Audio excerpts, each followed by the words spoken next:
ആ ഇവിടെ മഴ പെയ്യാൻ തുടങ്ങിട്ടോ. ഞാൻ എന്നാ നാളെ വിളിക്കാം, നീ കടന്നേക്ക്. ഈ രാത്രിയിലെ ഇടിയും മഴയെന്ന് പറഞ്ഞാ ഭയങ്കര റൊമാൻറ്റിക് അല്ലേ? തേങ്ങാ പിണ്ണാക്കാണ്, നീ ഒന്ന് കടന്നു വേണേ.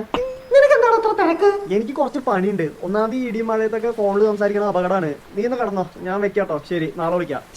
ഇവനെന്ത് പറ്റി? എപ്പോഴും അതെ, രാത്രി മഴ പെയ്ത അപ്പം മുങ്ങും. അമ്മ വാതിലോക്കോ. അമ്മ അതെ, ഹമാരാ സൽപുത്രൻ ആ ഗയാ. പ്രതീക്ഷ തെറ്റിച്ചില്ല.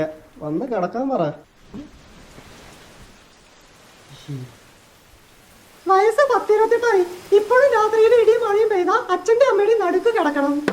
എനിക്കങ്ങനെ പേടി ഉണ്ടായിട്ടൊന്നല്ല. ദാ ഇത് വെച്ചേക്ക്. ഞാൻ ചത്തിട്ടില്ല. മൂക്കിൽ വെക്കാനല്ല, ചെവിയിൽ വെക്കാനാ. ആ താങ്ക്സ്.